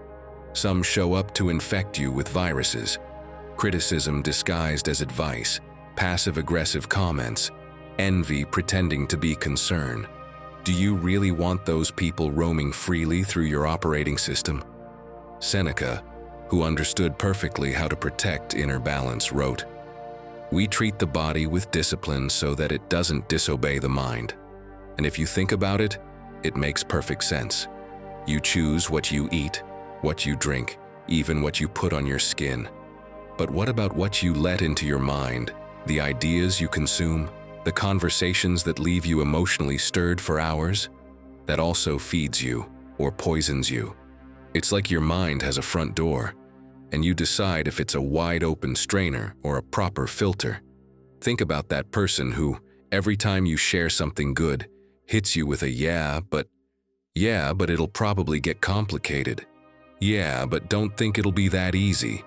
Or that other person who only ever shows up to complain about their life. They don't listen, they don't ask, they just dump their drama and leave. My friend, this isn't about cutting everyone off. It's about being more aware of who you give full access to. Your mind is like your home. Not everyone gets to walk in without taking their shoes off. Here's something to try. Make a mental list of the 5 people you talk to most each week, your closest circle. Now ask yourself honestly, do they inspire you, respect you, push you to grow, or drag you into arguments, complaints, and tension? Because those conversations shape your mental state, and if you don't filter them, you end up overloaded. Without realizing it, what you hear becomes what you think, and what you think becomes how you react. And if you realize someone's draining you, no drama needed. Sometimes it's enough to not reply right away, to not share that thing that excites you, to set a gentle but firm boundary. There are people who, whether they mean to or not, are only there to disturb your peace. And if you don't filter them out, they stick around. Like an app you never use, but that drains all your battery. So, who's living rent-free in your head? Who are you giving more space than they deserve? Because if you're not the one choosing who gets your energy, then you're not the one in charge of your life. And remember, my friend, One of the reasons you lose your calm so easily these days is because you've left the door wide open to too many voices. Close it, filter it, and start choosing. And if that feels difficult, don't worry, because the next point is exactly about that. Learning how to choose your responses better. Because when you stop reacting like a machine, you start living like a wise one. Lesson 23. Live like you don't have a single day to waste. Imagine this. You get unexpected news. You have just one day left to live. Exactly 24 hours, not a minute more. What would you do with that time? Would you stay upset because someone didn't reply to your message? Would you spend energy replaying a pointless argument from yesterday? Of course not, because suddenly, everything that felt important would collapse under the weight of what truly matters. In that moment, the things that steal your calm and confidence would feel ridiculous. And yet, most of the time, we live as if we've got an endless supply of days, as if there's always a tomorrow to finally start living. But the Stoics weren't fooled by that illusion. They saw every day as a loan, one that could be called in at any time. That's why they didn't postpone the essential. They understood that putting things off until tomorrow was the most certain way to lose today. Here's the trap. You think you've got plenty of time, but you don't. Writer Tim Urban illustrated this with a powerful image, a sheet of tiny boxes, each one representing a day of your life, from birth to death. When you see it laid out, something shifts. Suddenly you realize those little boxes aren't as many as you thought. And worse, you're crossing them off fast, spending them on things you won't even remember. Endless scrolling, repetitive complaints, pointless arguments. It's like erasing your life with an invisible pencil. Seneca wrote it in On the Shortness of Life. It's not that we have too little time, but that we waste much of it. His words weren't a lecture. They were a wake-up call. Time is enough if you use it well, but if you let it slip away on distractions and meaningless reactions, it vanishes like water through your fingers. The Stoic didn't ask for more hours. He aimed to live each one with purpose, calm, and awareness. Just look at the everyday stuff. You say you don't have time for yourself, but you spend 2 hours on videos you won't even remember tomorrow. You say you don't have time for your loved ones, but you keep putting off that simple call with the excuse of, "I'll do it tomorrow." And then, when the day ends, you feel that hollow ache, the one that comes from investing your time in nothing. The problem isn't time, it's how you spend it, and how often you let untrained emotions eat it alive. The Stoics trained their minds every morning with the thought that they could die that same day, not out of fear, but to give weight to the present. Marcus Aurelius wrote, "Live as if you were already dead. What's left is a gift." If you think about it, that mindset is incredibly freeing. Because when you accept that today could be your last, you stop giving value to what doesn't deserve it, and you start focusing on what truly counts. So how can you live this without falling into anxiety? Start by cutting out the obvious time thieves. That habit of checking your phone every 2 minutes. That show you don't even enjoy but keep watching out of habit. Those repetitive conversations that go nowhere. Every useless thing you let go of is a day you get back. Then, choose small actions that connect you with who you want to become. You don't need hours. 10 minutes reading something that inspires you. A short walk to clear your thoughts. Writing down just 2 lines about what you learned today. These are tiny gestures, but when you repeat them, your life gains direction. It's not about how much time you have. It's about the intention behind how you use it. And don't forget something essential. Say what you need to say to the people you love today. Don't wait for the right moment. The right moment is now. A quick call, a heartfelt message, an unplanned visit. These acts don't just strengthen your relationships. They clear your mind of the weight of what's left unsaid. They give you back your calm, because you're no longer carrying emotional leftovers. In the end, living like you don't have time to waste doesn't mean living in a rush. It means living with focus. It means you don't let a pointless argument, a mindless distraction, or a made-up fear steal an entire day. Every time you choose calm over reaction, purpose over distraction. You win back a box on your life's page. And when you stack up enough of those boxes, you build a life that stays steady, even when everything around it changes. Lesson 24. Inspire with your example, not your shouting. Ah, my friend, how hard it is to lead by example when all you want is for someone to just listen. Hasn't it happened to you? You try to help someone you care about, offer them advice, explain what they should do, and the more you talk, the less they listen. It happened to me. A few years ago, I tried to convince my mother to take better care of her health, to go for a walk every day, eat better, look after herself. I took it on as a personal mission. I sent her articles, YouTube videos, even printed out a simple routine. Every time we saw each other, we ended up talking about it. And yes, I came from a place of love, but with a tone that grew more and more forceful. The result? She pushed back even more. The more I insisted, the less she did, and the less she did, the more frustrated I became. I lost my temper more than once. I got angry, we argued. I even yelled at her, asking how she could not care about her own health. With time, I realized something that changed me deeply. I was trying to push when the only real power I had was to shine. I was trying to change her path from the outside, when the only thing I could truly transform was mine. So instead of insisting, I started living what I wanted to share. I went for walks without inviting her. I ate healthy without mentioning it. I became the example I hoped she'd follow. And one day, without me saying a word, she asked me to go for a walk with her. Just that. But to me, it was a quiet victory. And do you know what helped me see it differently? A phrase from Seneca that stuck with me. To be happy, you must be at war with your own passions and at peace with the passions of others. Because yes, you can fight your own impulses, your addictions, your inner chains. But fighting others, their timing, their views, their way of living, only wears you down. It doesn't bring change.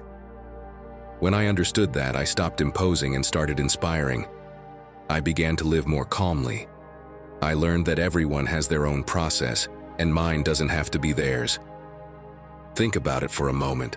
Your teenage kid doesn't clean their room, doesn't read, spends all day on their phone, and you keep saying the same things. You point out everything they're doing wrong. But what if, instead of repeating yourself, you just acted differently? What if they saw you reading at night? What if they saw you tidying your space without saying a word? Because maybe you don't see it, but you're also on your phone all day. You also leave things unfinished, and that's the key. Sometimes the best way to change someone is to stop trying to change them, because when you let go of that need to control, something shifts. If you do something differently, the energy in the whole space begins to shift too. Want a piece of advice? Stop trying to save someone who didn't ask for help. Live your own transformation. Do what makes you feel good. Because when the example is real, it shows. And when it shows, it inspires. And that has a bigger impact than any lecture. One more thing. When you see someone close to you stuck in a toxic pattern, don't let their energy pull you in. Shift the energy of the room. Be the calm one, be the clarity. Because that, my friend, is felt, even if you don't say a word, even if you don't explain a thing. My friend, you're not a rope pulling someone along. You're a light showing the way, and believe me, light never shouts, it just shines. And those who want to see it will move closer. Those who don't will stay in their shadow. But you'll no longer lose your calm trying to drag anyone. And in the long run, that's what truly transforms. Lesson number 25. Silence your secret refuge. A few years ago, a friend told me something curious. He decided to spend an entire weekend without TV, without music, without social media. Just him, his notebook, and long walks in the countryside. That first day felt strange. Like silence was an awkward enemy. His mind kept screaming, "Check your phone. Put something on. Fill this empty space."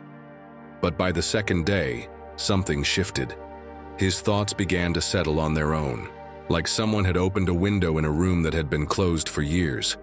On Sunday, when he returned to his routine, he told me, I've never felt so clear in my life.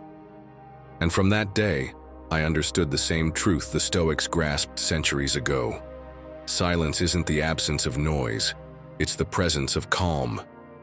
That inner refuge was, for them, one of the most powerful tools to stay grounded when everything around them shook. So let me ask you, when was the last time you were truly in silence? And no, I don't mean that forced silence on the subway, surrounded by people with earbuds and screens. I mean a moment where you shut everything off and it's just you, listening to your breath, your thoughts, your inner world. If it takes you a while to remember, that's a sign. It's been too long. Most of us live like glasses of water being constantly shaken. Inside, everything's cloudy, floating particles, stirred up emotions. You can't see the bottom, you can't tell what's essential. But if you let the glass sit still, everything settles, and the water clears. That's how your mind works too. If you never let it rest, you'll never see what you're really feeling or thinking. Marcus Aurelius said it perfectly in Meditations. People seek retreats for themselves, houses in the country by the sea and the mountains. You long for these things too. But this is the trait of the most ordinary of men. It's in your power, whenever you want, to retreat into yourself. He wasn't talking about escaping physically, but about finding something even more valuable, your inner silence. That space you can return to when the world is roaring, a place no one can touch. And notice this, modern science backs the same idea. Cal Newport, author of Deep Work, insists that silence isn't a luxury. It's a necessary condition for clear thinking. Your brain wasn't built to bounce between notifications without consequences. When you eliminate noise, your inner connections grow stronger. Ideas surface that were buried beneath distraction. Even now, many creative leaders and thinkers deliberately seek out silent spaces. It's no coincidence that Ryan Holiday, one of the most well-known voices on Stoicism today, blocks out time to work without interruptions. No music, no phone. He calls it an act of power, deciding when to listen and when to be still. And the best part? You don't need a cabin in the mountains to practice this. Start small. Turn off all notifications for just 30 minutes. Don't open social media, don't play music. Just sit still and notice what's happening inside you. At first you'll feel uncomfortable, like something's missing. Your mind will search for noise to escape. But if you stay with it a little longer, you'll realize that discomfort is just the built-up noise finally fading away. Then, find your own silent spot. It could be a closed room, a quiet park, or even your parked car in a calm corner. Stay there longer than feels comfortable, because it's in that extra time when your mind really settles, just like the water in the glass. And what comes after isn't boredom, it's clarity. With practice, you'll discover that silence doesn't disconnect you from the world. It connects you better to it. Because when you know how to retreat within yourself, you return with more calm, more focus, and a confidence that doesn't depend on the chaos outside. Silence isn't the absence of sound. It's the presence of your clearest self. It's that space where you can hear what truly matters, where you regain control over what you think and feel. And once it becomes part of your routine, even just for a few minutes each day, you become harder to shake. While others are dragged around by every noise, you choose when to open the door and when to close it. And that quiet power, my friend, is one of the purest ways to keep your calm intact. Now tell me, what place has become your refuge when the outside world is loud? Share it in the comments to inspire others. And if you haven't found one yet, leave this phrase as your personal commitment. Today, I choose silence as my strength. Lesson 26. Not everything is about you. Yes, my friend, you heard that right. Not everything is about you. Even if it's hard to admit, even if your ego kicks and screams and insists that every gesture and every glance is directed at you, the truth is much simpler. People are rarely thinking about you. And though that may sting at first, it's actually a huge relief. Because there are days when it feels like you're wearing a satellite dish on your head, scanning the room, catching every whisper, every laugh in the distance, convinced you're the star of the gossip. You walk down the street and someone frowns and you already think, "What did I do?" But let me tell you something. The world does not revolve around you. And thank goodness. Because when you let go of that idea that everything has to do with you, you also let go of tons of anxiety. You free yourself from that exhausting paranoia of thinking every comment, every gesture, every silence is a judgment about you. You finally understand that everyone else is too busy with their own chaos to be organizing one just for you. And I know, it's not easy. Imagine you're at the gym. You're doing squats, focused on not falling, and out of the corner of your eye, you see two people in the corner laughing while looking your way. You feel heat rising up your back, your hands tightening around the bar, and your mind starts writing a script. Are they laughing at me? Is it my shirt, the way I'm doing the exercise? In a matter of seconds, boom, your anxiety skyrockets. You've already convinced yourself you're the joke of the day, and of course you ruin the set because you can't think about anything else.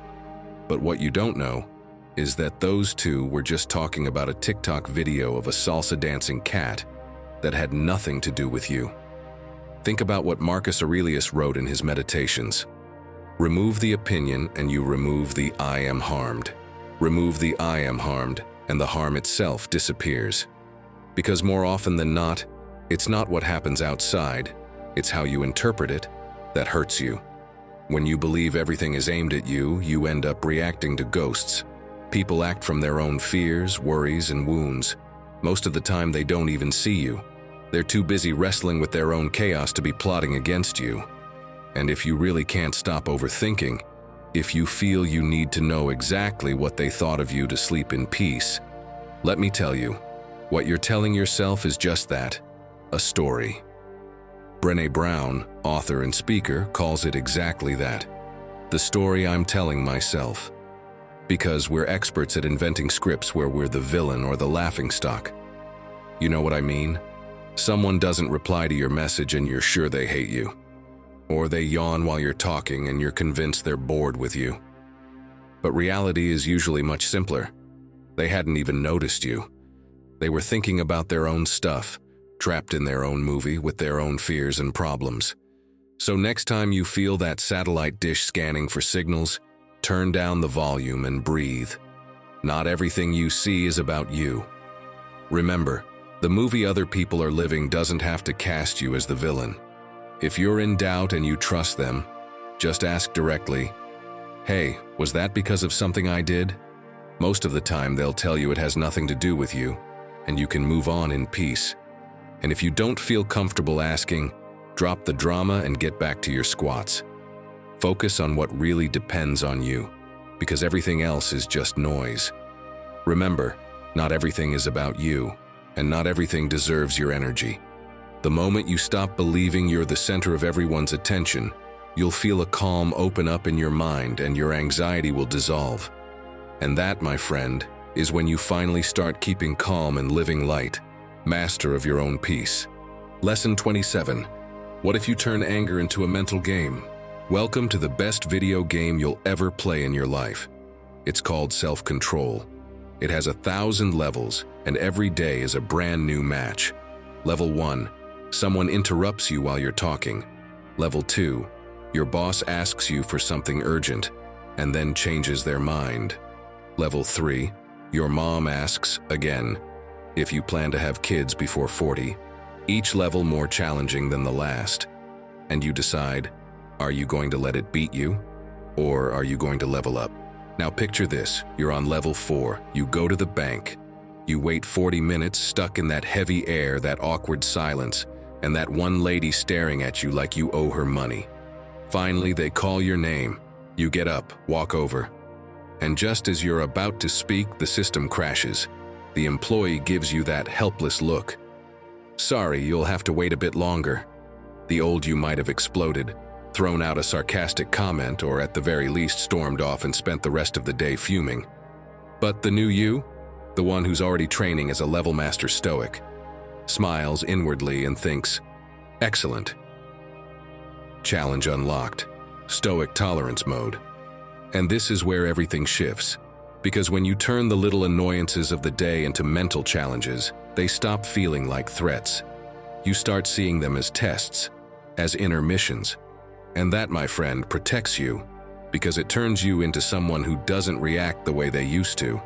Someone who doesn't lose their calm over a crashed system, a careless comment, or someone else's chaos. Because you don't play that game anymore. You're playing a new one. Do you realize what that gives you? It's not just that you stop arguing. It's that you become invulnerable. You're no longer so affected by the outside world. And that shift, that new way of seeing things, is exactly what can keep you from ever losing your calm over nonsense again. So, how do you train this? Here are 3 tools that work. First, when you start your day, say to yourself, "Today, I train my calm. Today, I win." Say it quietly or in your head. That tiny ritual shifts your focus. It reminds you that every tense moment isn't a threat. It's just another level in the game. Second, when you feel irritation creeping in, don't suppress it or pretend it's not there. Just breathe and say to yourself, "Here's the test." Those 4 words buy you a second. And that 1 second, that's where you take back control. Third, and this one's big, celebrate your small victories. If you managed not to raise your voice, if you stayed calm where you once would have shouted, reward yourself. Put on your favorite song, enjoy a peaceful coffee, wink at yourself in the mirror if you have to. Because every time you don't react like you used to, you're leveling up, and that deserves recognition. So the next time life tries to push you over the edge, remember what Epictetus said, "No one can harm you without your consent." And he didn't just mean physical harm. He was talking about emotions, about the power we hand over every time we react without thinking. You hold the control. You decide whether to get hooked by anger or turn it into part of the game. You already have the tools. All that's left is to use them. Tell me, what was the last situation that got under your skin that if you'd seen it as a game, you would have handled completely differently? Share it with us in the comments, because we're training together, and when you learn to play this game well, you never lose your calm again, because the one who masters their inner game masters their life. Lesson 28. Laugh before you explode. Picture yourself in slow motion, like a cartoon character. Red face, twitching eyebrow, eyes narrowed, teeth clenched like they're about to crack. All because the waiter forgot to bring you ice. Ice, my friend. Are you really going to let your inner peace fall apart over a single ice cube? That's the point. Most of the time, what upsets you isn't even that serious, but you turn it into an action movie, and not a good one. Sometimes the best way to avoid going to war is to laugh at how ridiculous the situation is, literally. Raphael Santandreu, psychologist and author, puts it perfectly. He says cultivating a sense of humor is one of the most powerful emotional skills. Laughing at yourself doesn't mean you don't take life seriously. It means you remember that most things just aren't that big of a deal. And he's right. If you're able to pause and see how absurd the drama is, you'll realize it's not worth your energy. It's like popping a balloon that's about to burst from all the pressure. But instead of waiting for it to explode with a bang, you pop it. You deflate it with a laugh. And suddenly, it's nothing. Marcus Aurelius once wrote a very simple but powerful phrase. Life is what your thoughts make of it. And if your thoughts turn a minor problem into the end of the world, of course you'll live like everything is a Greek tragedy. But if you learn to laugh at your mental dramas, your little complaints, your "I can't believe this is happening to me," then you stop starring in internal soap operas. You start living with more lightness. So how do you train that? It might sound difficult, but trust me. With these 3 ideas, you'll never lose your cool again. First, when you're about to blow up, mentally exaggerate everything like you're in a Greek tragedy. If someone cuts in line while you're waiting, dramatize it in your head. "Oh no, the gods have forsaken me. I shall never reach the post office counter." Just imagining it will make you laugh. Second, come up with your own ridiculous phrase you can say automatically in tense moments. Something like, "What a tragedy. The toilet paper's gone, cruel world." It might sound silly, but automatic humor turns off the drama switch and helps you let go. Sometimes you don't need more logic, you need more laughter. Third, surround yourself with people who have a good sense of humor. Yes, tension is contagious, but so is laughter. If you spend time with people who keep things in perspective, who don't take everything personally, who even laugh at their own screw-ups, you'll start picking up that way of living. And that's pure gold for staying calm. Because in the end, all of this teaches you that losing your patience over little things doesn't make you more right. It just makes you more tense. But laughing at the right moment, that saves you. It brings you back to your center. It reminds you that most of those battles you're gearing up to fight don't even exist. You made them up. So, my friend, are you willing to laugh before you explode? To take your mental dramas less seriously and throw out that ridiculous phrase right when your ego is telling you to shout? Because if you do, if you choose humor over anger, you'll start diffusing bombs before they go off. And that's where your real calm begins. The kind no one can take from you. Most people react. Stoics respond. And you, my friend, have just crossed that line. You've learned that true power isn't about shouting louder. It's about not needing to shout at all. That calm isn't weakness. It's inner authority. And that once you master your inner world, you're no longer a slave to the chaos outside. So if this journey lit something inside you, make it known.